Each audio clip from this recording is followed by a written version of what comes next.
Welcome back to the Python tutorial series. I'm so glad you're here. This is the 19th video in the series, and today we will review for the Python certification exam from the Python Institute. I'm certified in Python from the Python Institute as well as from Microsoft. Preparing for the exam will allow you to expand your knowledge about Python and eventually show your certification on your resume and online. In this video, we will go over what is on the exam, how to prepare for the exam, how to take the exam, and then go over sample review questions. The timestamps are in the description below. So let's get started.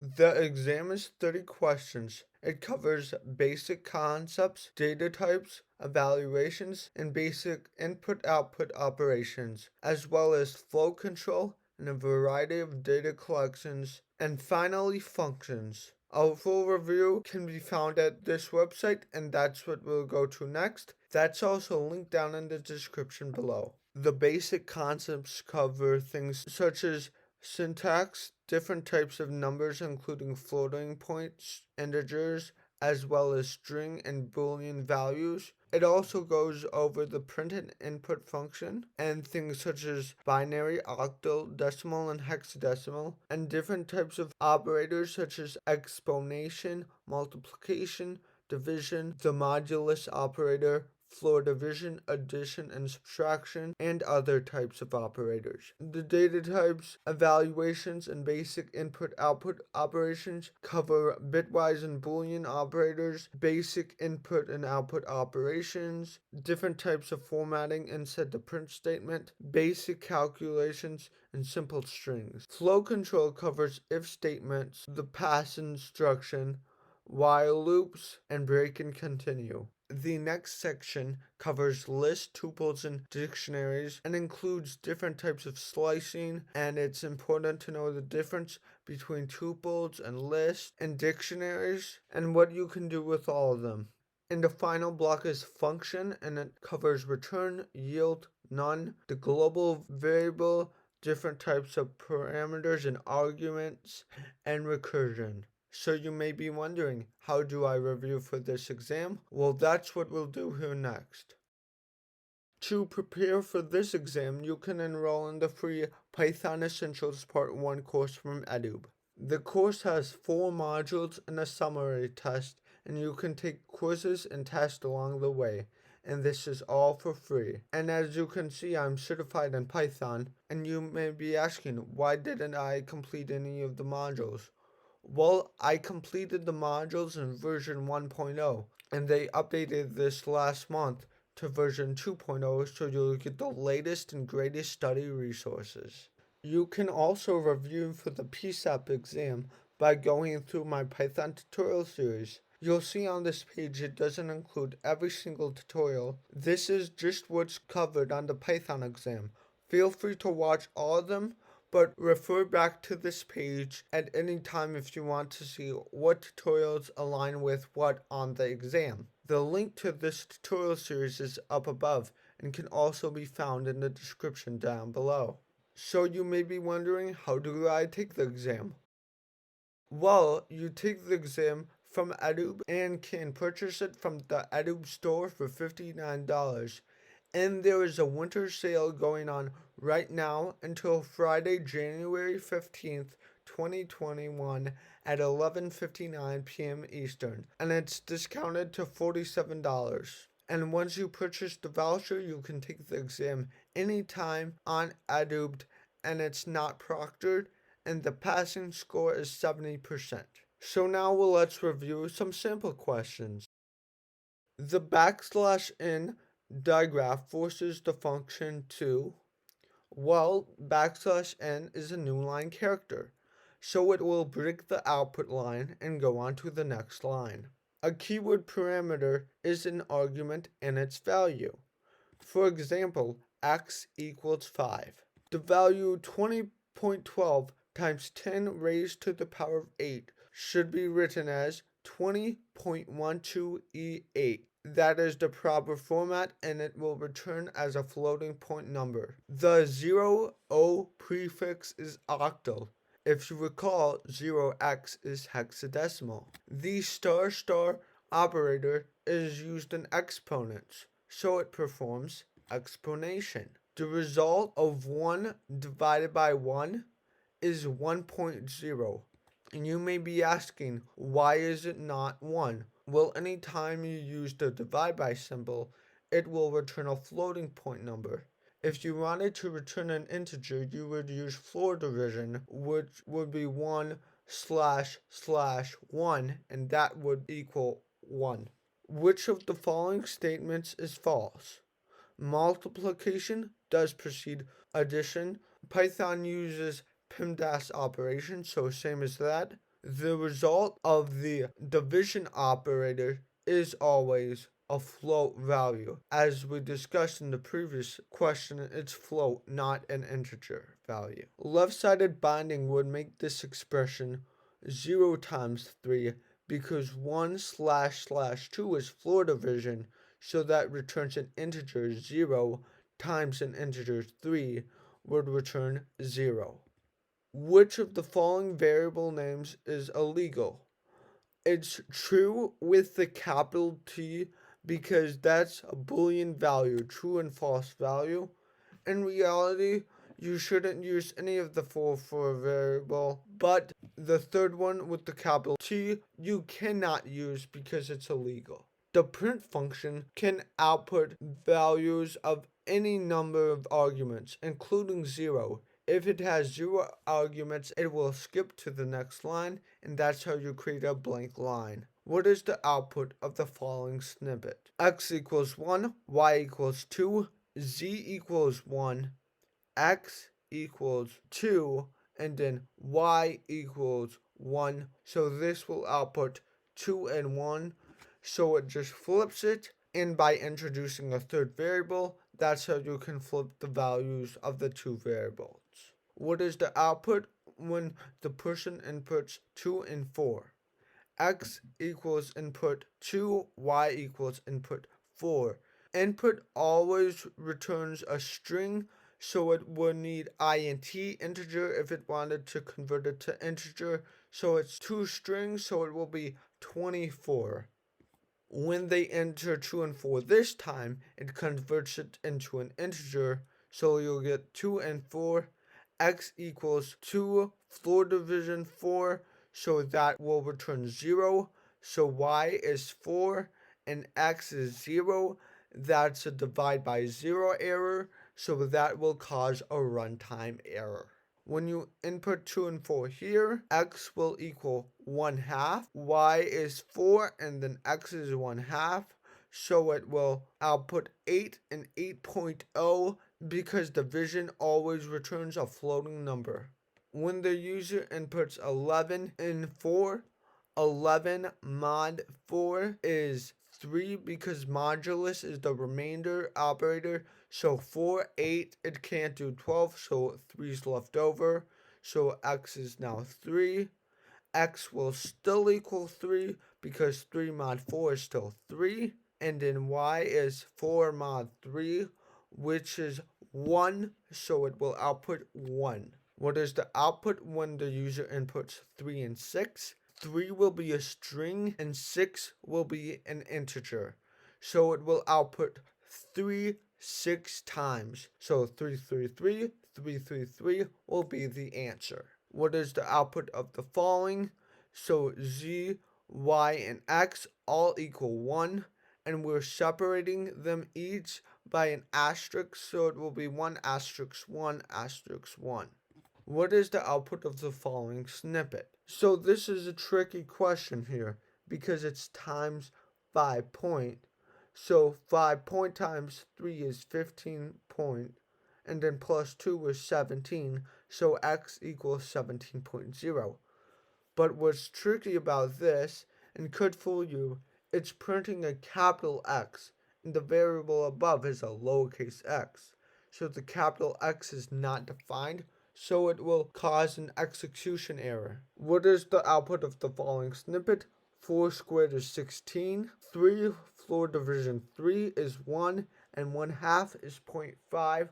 So 16 and 1.5 is 17.5. What is the output when the user inputs 2 and 4? Since both are integers, it's just 2 plus 4, which is 6. To check if two values are equal, it's the double equal sign. The single equal sign assigns a variable a value, and the exclamation point equals checks to see if they are not equal. The value assigned to x at the end will be true because going from left to right, x equals x, so x equals 1, and 1 is equal to 1, so it will output true. How many stars will the following snippet send to console? I equals 0, while I is less than 3, we'll add 2 and then do a star, and then I equals 2, so we'll run through this again.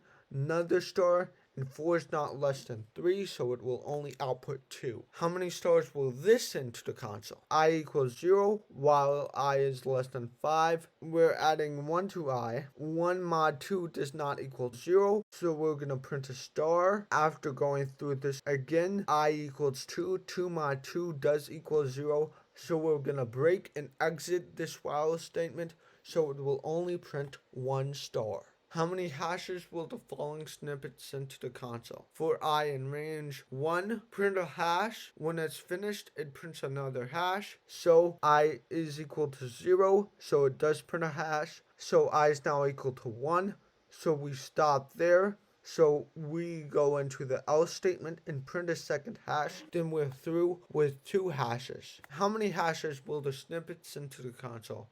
Var equals 0, while var is less than 6. We'll add 1. 1 mod 2 does not equal 0, so we're going to print a hash. 2 mod 2 equals 0, so we're going to continue and skip it. 3, we'll print a second hash. 4, we won't print anything. 5, we'll print another one. And then it stops at 6, so it outputs 3 hashes. How many hashes? When var is less than 10, we're going to print our hash, then var equals var to the left 1, so bitwise operator, so it will double it in a sense. So var now equals 2, so we'll print a second hash. Var equals 4, we'll print a third hash, and var equals 8, we'll print a fourth hash, and then var equals 16, which is greater than 10, so we'll stop at 4 hashes.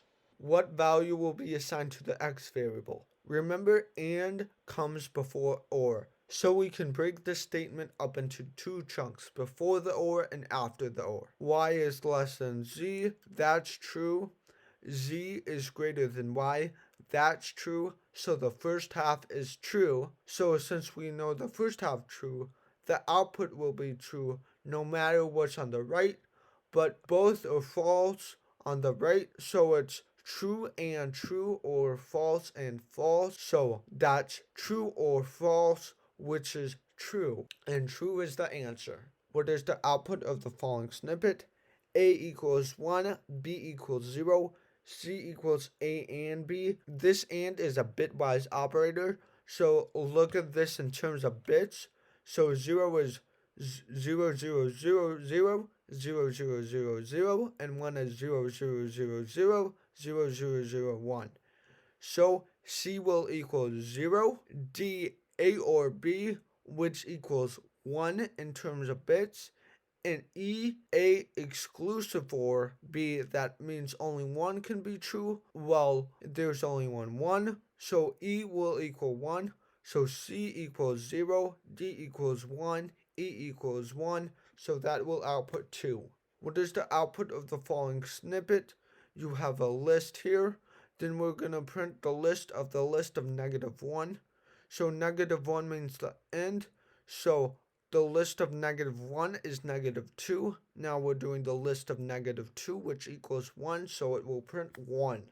What is the output of the following snippet?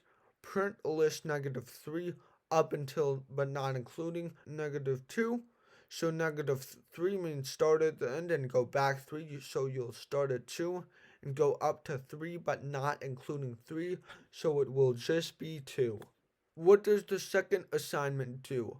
So it just switches the place of the 0 and the 2, so the list will now be 2, 1, 0, so it reverses the list. After the execution of the following statement, what will the sum of all val elements equal to? So we're gonna insert 1 into the 0 position, so the list will be 1, 0, 1, 2. Then we'll delete vals 1, which is 0, so the list will now be 1, 1, 2. So 1 plus 1 plus 2 equals 4. What is the true statement? Nums equals 1, 2, 3. Vals equals nums. So this sets them equal to each other, and they'll be equal to each other from there onward. So when we delete vals 1, 2, we will also be deleting nums 1, 2. So they are the same length. Which of the following is true? Nums equals 1, 2, 3.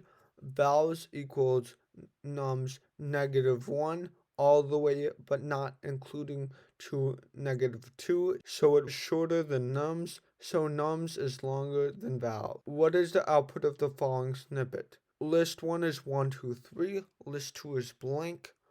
For V in list 1, we're going to insert V to the beginning of list 2 and then print list 2 at the end. V is 0, so it's going to input 1 first, so the list will be 1. Then it's going to input 2 to the beginning, so it will be 2, 1. Then it will insert 3 to the beginning, so it will be 3, 2, and 1. What is the output of the following snippet? List 1 is 1, 2, 3. For V in range list 1, insert the value of list 1 to the first index. So it's going to insert a 1, so it will then be 1, 1, 2, 3. Then the next index will also be 1 since it's 1, 1, 2, 3. So it will be 1, 1, 1, 2, 3. Then it will be 1, 1, 1, 1, 2, 3. So it's 1, 1, 1, 1, 2, 3. How many elements does the L list contain? For I in range -1 all the way to 2, so it's going to include -1, 0, and 1, which is 3. What is the output of the following snippet? This question is simpler than it looks. Basically, for I in range 3, which starts at 0, so 3 minus 0 is 3. So it's going to add 3, so S is 3. And then I is now 1, so 3 minus 1 is 2, so 3 plus 2 is 5, then 3 minus 2 is 1, and then 5 plus 1 is 6, so it's going to output 6. What is the output of the following snippet? So your list is 0, 1, 2, and 3. For I in range 2, wait, this is weird. This doesn't make sense. Oh, it doesn't make sense because it will cause an error. That's why it doesn't make sense. If you're like, this doesn't look right, it's probably going to cause an error. Which of the following lines properly starts a parameterless function definition? Each definition you must start with the keyword def, then the function name, then open and close parentheses, then a colon. So def, fun, open and close, and then the colon. A function can be defined in the following way. The function x equals 0, return x. So it may be one argument, but if it's 0, the default will be 0. So it can be called using 0 or 1 argument. A built-in function is a function that comes with Python. So it comes with Python and is an integral part of Python. The fact that tuples belong to sequences types means, well, they can't be modified because they're immutable. They can be indexed and sliced like lists, so that is true. They aren't lists, and you can't use append since it's immutable, so they can be indexed and sliced like lists. What is the output of the following snippet? Printf 3. 3 does not equal 0, so it's going to return 3 plus 2. 2 does not equal 0, so it's going to return 5 plus 1, which is 6, and that equals 0, so it's going to return 6. What is the output of the following? So x equals 2, and then x equals 2 plus 1, so x equals 3. So now inside the function, 3 plus 1 is 4, so it will return 4. This is trying to trick you because your x inside the function is different than your x outside the function. So just remember that. What could you input to the code to make it read A, B, and C? Well, list equals A, B, C, D. For I in range list minus 1. Dictionary equals list. So then it's going to sort the dictionary. And K equals dict I.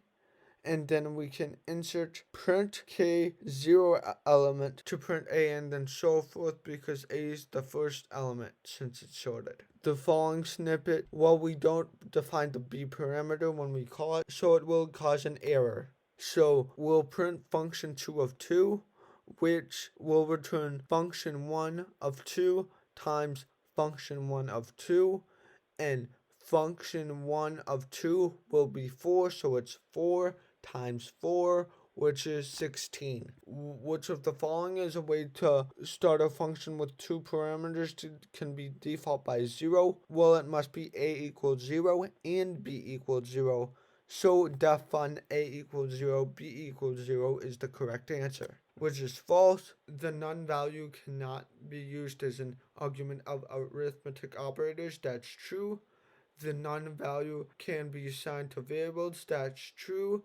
The none value may not be used outside functions. That's false. The none value can be compared with other variables. So there's only one incorrect answer, and there you have it. What is the output of the following snippet? Function of 2. 2 mod 2 is 0, so it's going to return 1. So function of 1 does not equal 0, so it's going to return none. So none plus 1, you cannot do that, so that will cause an error. What is the output of the following snippet? Function of 2 is 2 times 2, so it's going to return 4, and we can print y, which is 4, because it's global.